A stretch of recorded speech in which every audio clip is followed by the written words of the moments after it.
Today on Ask This Old House. And in most houses like this, 20 to 30% of the air in the ductwork never makes it to the living space because of small leaks like this. So today I'm going to seal the ducts from the inside. That's next on Ask This Old House.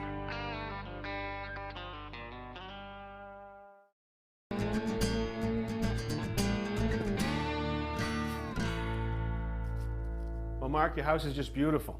Thank you, Richie. We love it here. So what's up? Well, we wrote to you guys about our heating and cooling system.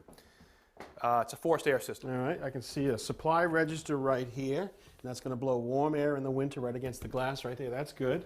You should have a return here somewhere. We have a return right around the corner. All right, so the air goes back to the furnace to be reheated right there. So what's up? Well, we put a new furnace in about 11 months ago. We're hoping for a greater return on our investment. Our utility bills are much higher than we thought they'd be. That's not good. No, it's not good. And you know, the other big problem here is that we'd like to see more consistent temperatures in the house. Inside the house? Specifically upstairs. Okay, well, you're not alone. A lot of people with a forced warm air system complain about being uncomfortable. Yeah, it really has been. And you know, another thing we noticed is that it's just very dusty. There's just dust everywhere. It's very annoying. Let's see what you got. So here it is. You have a furnace. It looks to be gas-fired. Yep, okay.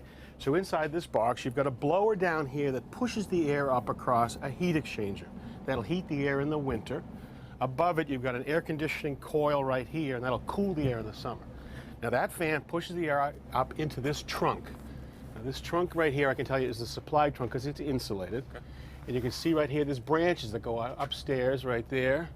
Looks like you got some other branches. Yep, branches that go all the way along right here. Now this ductwork is insulated, but it's not sealed. People see this insulation and say, oh, my ducts are sealed perfectly.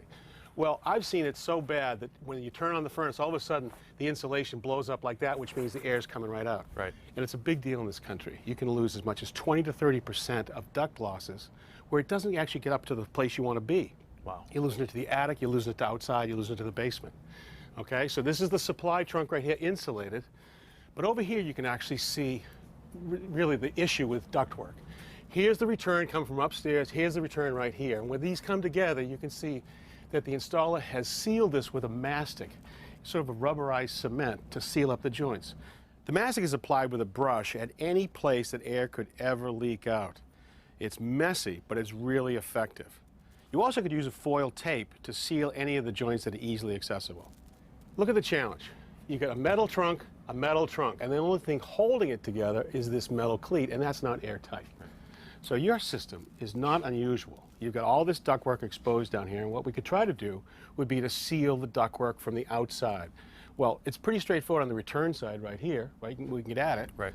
It's not as straightforward on the supply because you have to pull down that insulation, seal the ducts, and then re-insulate. And even if we did all that perfectly, you've still got some great percentage of your ductwork that's actually up inside your building that we can't get at. Right. So it could leak to the attic and everywhere else. So what I actually want to do is do something new. I want to show a technology where we can seal every bit of this ductwork perfectly from the inside. Sounds great. All right.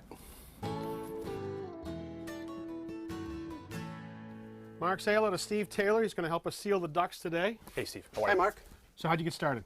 So we've already started upstairs. We've sealed all of the supply and all of the return registers. So now any leakage that we measure is coming just from the ductwork. Okay, great.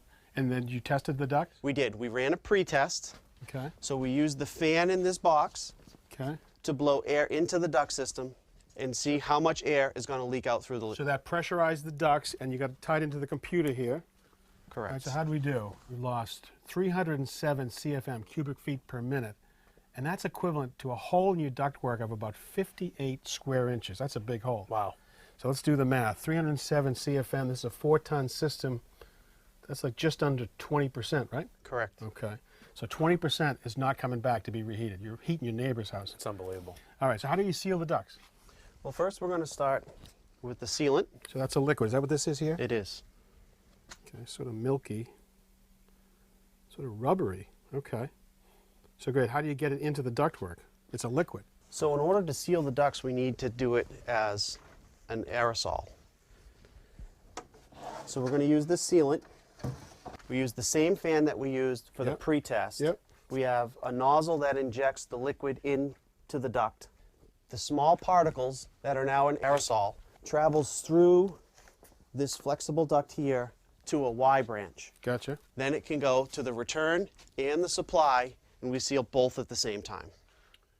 So I understand why we would seal the supply, but why do we seal the return?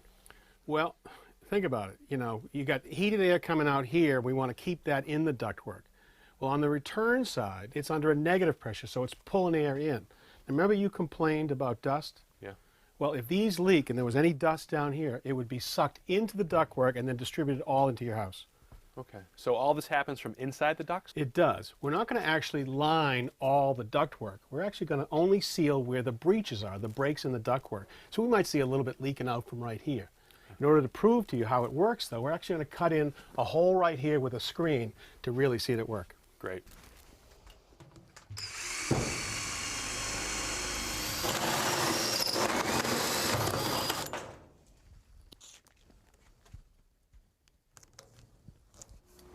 So with this hole and the window screen over it, I've actually simulated some of the duct leakage you have upstairs in the building. So we all set to go, Steve? We are. Let her rip. So we'll activate the machine. Okay. The fan will turn on, and it'll start to inject the sealant. Here it comes.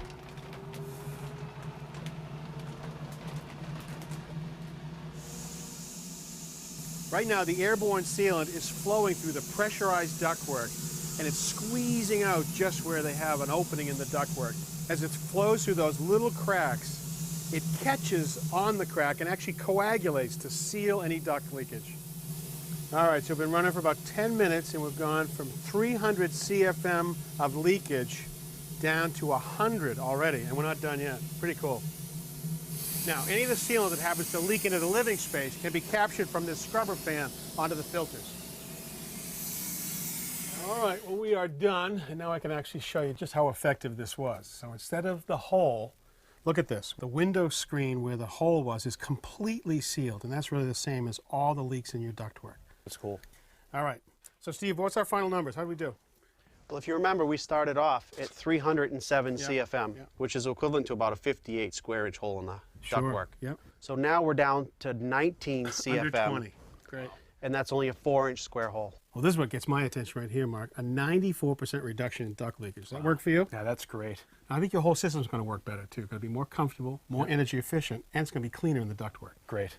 Thank you for your great work, Steve-O. Thanks, guys. I really appreciate it. Well, I like the way that tightens up the system. That's smart. It's unbelievable. My question to you is, how about cost? Well, I am told that the average house, 2,000 square feet, is going to be somewhere between $1,500 and $2,500. And it really depends on how many systems. Is there one or two in the building? It's not bad. It isn't. I mean, do you think it's worth it, though? I do. For the same reasons I mentioned there, it's going to be more efficient, it's going to be cleaner, but I think as importantly, it's going to be comfortable. The air that you heated or cool gets to the right place. Now think about what the challenge is. With metal ductwork like this, every time we have a longitudinal seam right here, this is not airtight. It's going to leak out through here. Every time we bring two pieces together, it wants to leak. How about this? These are both called takeoffs, where we'd come off of a branch right here. Now these have metal tabs. Now you cut a hole, bend the tabs. Well, that's not going to be airtight. This is another version of the same thing. And look at this. It has double stick tape on the backside, so it'll make a nice tight seal here. What about all these swiveled elbows? Yeah, the swivels are never airtight, so you're going to have to use a mastic or the foil tape right here. The issue is we're losing 20, 30, 40% of the air that should be going into the living space for heating and cooling going to the wrong place. Wow. But you're not really losing it. It's staying in the house. Well, I mean, think about it. Where we end up putting ductwork is where nobody really wants to go. The basement and the attic. And so that's places where when you lose it, you lose it. Yeah. So something like this is perfect for a retrofit project like you're working on here. We've got a never lot of them. I've never seen a better solution for fixing the ductwork. All right. Well, good information and a great project. Thank you. And we've got plenty more of those coming up next time. So until then, I'm Kevin O'Connor I'm Roger Cut. I'm Richard Dewey. And I'm Tom Silva. for Ask This Old House. You know, I really like this system. You have a house in mind, I know. I know you. I know you.